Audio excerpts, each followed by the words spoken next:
first guest tonight is a multi-platinum selling, multi-Grammy winning, multifaceted Miley with a new song called Dream as One. It is featured in the new movie Avatar, Fire and Ash. Please welcome Miley Cyrus.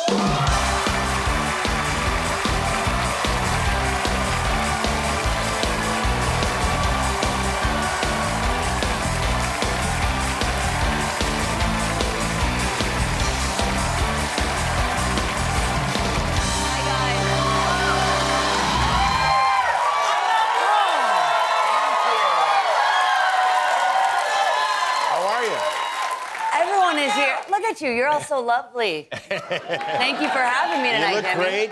You smell like leather. That's nice. Thank you very much. Yeah, it's perforated leather. Perforated leather. Yeah, I smell like best kind of perforated leather. leather. Yeah. And congratulations on your engagement. Thank I see you your very ring much. there. And exciting. Your fiance, I wonder if he realizes, Max is your fiance, Yeah. that if he'd waited like 3 weeks, he wouldn't have to come up with a Christmas gift. This was Black Friday deal, baby. Oh, I see. It wasn't, but he was smart that way. It might have been. I'm not sure. What does better one not get have a been. Miley Cyrus as if there are more than one of you for Christmas? That seems like an impossible task. Well, Christmas, I'm known as a little bit of a Grinch because I have a qualm with Christmas. What is it? I hate paper. Like, looking at that makes me want to vomit. This? Don't even do it. Should I move it away? That's worse. Moving it is Okay, worse? and then the real problem for me with paper is when people have dry hands and they touch paper, and then it's Christmas and it's cold and everyone's hands are dry and they're all touching paper. Oh, I was gonna moisturize. Oh my God, don't even start. No, I see stationery. I was just gonna moisturize, but I don't have any. No, like when someone sends me like a lovely letter, I just don't even open it. Really? No. Wow. Just don't even worry. That's I love text message, interesting. no paper. Email, no paper. Phone call, no paper. It's the I can't even talk about it. Can you read the newspaper? No. Oh wow, it No, really I just can't. hearing about it. Yeah, it's a phobia, and I What need about help. rolling papers? I think you're That's probably fine. okay with those, right? First of all, my hands aren't dry, okay? And neither are the papers because I know you have to lick the paper. Yeah. That was a very professional. Yeah, it was. Yeah, It's a good lick. I've Yeah, done it's that a big, before. big paper Yeah. also. You have yeah. Your Mine, the imaginary paper's like joints this. are huge. Yeah. Oh, wow, what a thing to deal with. I know. Like, I've eyed those cards. I've been on your show multiple times, and I've that thought. upsets you. I love that you're all about the improv because if you had to pick that up, I would die. Wow. Yeah. Has it been your whole life? Have you suffered It's with this? getting worse, and so there does need to be some sort of intervention, and I am going to look into some sort of maybe EMDR, being hypnotized about it because it is affecting my everyday life. It is. It is affecting my. Can't get away from it. Like someone gets an Amazon box, I'm sick because the cardboard is the worst of it all. Oh, really? Yeah, it's extra dry, and there's packaging within it. So I go outside. That's the best part. That's really why I got engaged, is because I just make my fiance open all the packages outside. Yeah, I think like the first year anniversary is paper or something. Right? Not here. Yeah, I know you're not going to go traditional with that. Absolutely not. Will you even sign the marriage certificate, or will I don't know somebody what have think to about. do that would for be, you? Okay, here's my one. This is the thing: is waxed paper. Like Yeah. anything that's got like a smooth surface, that's better. And from the last marriage, I think I remember that the paper is waxed. It's not wax. But I had smoked one of those imaginary joints, so I can't really remember. You think you signed wax paper? I'm pretty last time? sure. I think you may have been making cookies, is what happened. Okay, so what about that when they wrap gifts with that kind of rubbery stuff that's like paper, but it's kind That's of... much better. Like the that's better. reusable one that's got Yeah. I'm fine with that, and I love stockings. And anything that I want is usually pretty small, and it can fit perfectly fine within a silk stocking. No paper. Okay. I prefer silk. No dryness. Since you were how old did this? So you have my this? brothers used to traumatize me, and yeah, I'm looking at them because okay, so my mom at one point wanted to be a flight attendant, but then she got another phobia, kind of like this. She hates to fly. That's a more typical phobia. So then Yeah. she made us drive everywhere, and my dad worked in Canada. So every weekend from Nashville, Tennessee, we would drive to Toronto, Canada. Like 14 hours, and there's 5 kids all in the car and a German Shepherd. So my brothers, like, my mom would be driving and it would be complete chaos because all of us would fight for the entire 14 hours. And then to really torture me, they would rub paper together while I was in the back seat. Oh, what happened if you get lost and you have to unfold that Stop, map? there was a map. There was a time, like, my mother was driving across country with these children with a map. I always think about that when I can just go anywhere on my phone now. Yes, that's how it was. We had an actual map from Tennessee to Canada. Yeah, I know, I'm old. I know. Yeah, I mean, I had those maps, And there was a book called The Thomas Guide, which was, are books, can you read books? Okay, so books, again, I was so happy when they had a Kindle.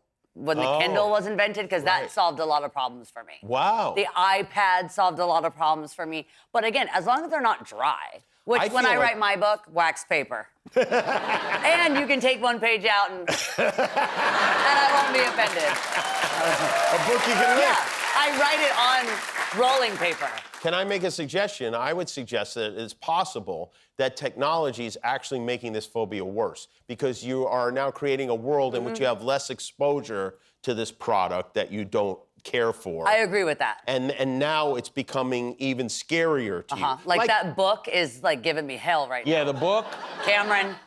Yeah, it's like in Jaws where you just barely ever see the shark. That's it. I've been kind of like with the paper. Yeah, you got to do something about that. I know. I'm working on it. Yeah. Okay. Good. All right. Good. I'm glad you're working on it. Yeah. All right. We've started now. What? We've just started. Yeah, we Even just talking started. about it. Well, you know what? Let's take a break now, and I will keep. What a fulfilling segment we've done. Listen. James Cameron is going to be so happy. I got to tell you interview. something. We just learned a lot about you. Yeah, we really need to go did. to Pandora and skip the paper. We're going to go to Pandora when we come back. Miley Cyrus is here. We'll be right back. We're back with Miley Cyrus, which rhymes with papyrus. Yeah.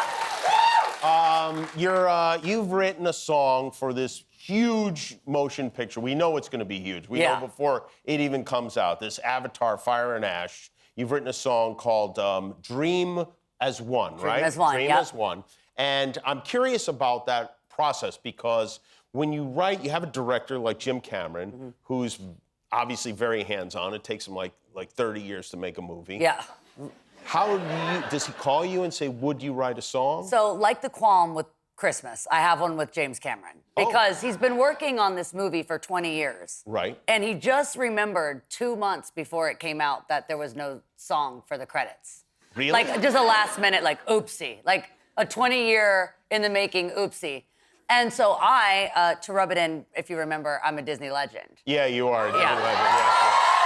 And I know, I am not a Disney legend. so, and this is going to make you even more sick because last year, I believe I came here and had just done the song with Jamie Lee Curtis for Pamela Anderson's movie, which I met her at the Disney Legends event because I said, if you ever need anything, let me know. And then I got a Golden Globe nomination. And then this time, James Cameron was there. And I said, well, let me know what you're working on. I knew what he was working on, but I was just trying to kind of wiggle myself into the Avatar universe. Right. And so I said, if you ever need a song, let me know. And then he needed a song. And he calls us legends-in-law. One day, you'll join the I don't know. I don't think I will. I think I'm permanent. I will never be a Disney legend. I figured it out. No one has cost this company more money in the history. Yeah, you might have botched it. Yeah. You were on your way. But you know what? You might be right, because speaking of the rolling papers, I smoked a joint when I had a Walmart deal, and I thought they would come crawling back, and they never did. I never worked with them again. They don't like that. But Disney did pretty good. You're back. Yeah. So you We're happy he's back. And he says, I need this song. Yeah. I've got 2 months, I need this song. Yeah. Does he tell you what kind of song he wants? Well, Dream as One is a very kind of massive and very global title. And Avatar is loved all around the world. And when I think of we, I think of all of us. I think of that's me kind of talking to the world and creating us, to all unify.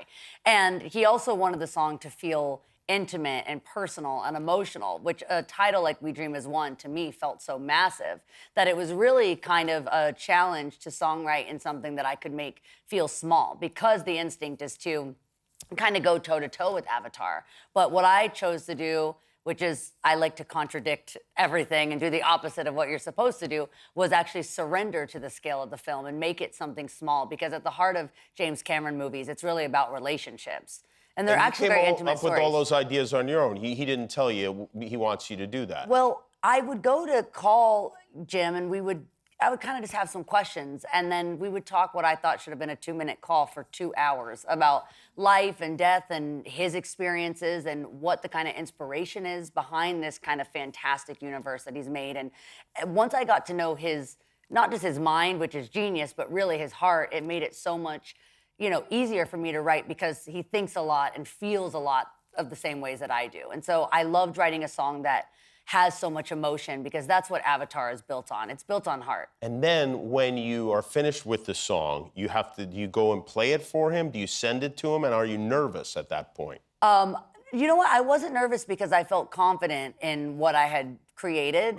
And I felt that with Avatar Fire and Ash, I've had my own experience with fire, losing my home, rebuilding again, starting over. I felt like I could, really kind of use this song as a journal entry, but also be inspired by the movie, which I had seen, and was very cool because I got the film actually projected into the studio. So I was recording in Pandora. I had all of the world actually immersed, so I could really see all the colors and the creatures and be inspired by that. Are you sure it was projected, or maybe you were rolling? Yeah. Yeah. Or I had ripped a page out of my memoir.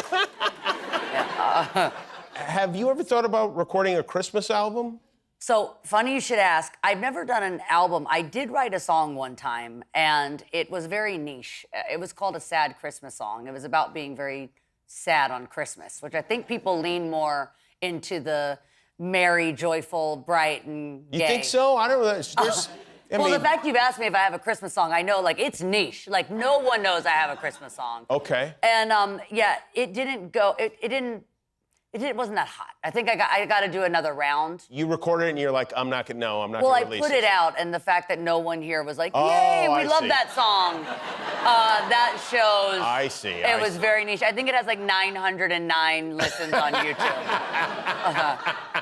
Well, maybe we'll have a resurgence. This is it. Yeah, hopefully. As a result of this, but you never know. So, the flop. But the Christmas flop. You want to do a more upbeat Christmas I think that's more what people are looking for at the holiday time. Okay, all right. What would Jim Cameron want from you, a Christmas song? Would he? Well, we'll know in 20 years when we finish making it, because I'm sure he'll go down to the bottom of the ocean, find some inspiration, and come back with hopefully some nice waxed Christmas paper. One more question.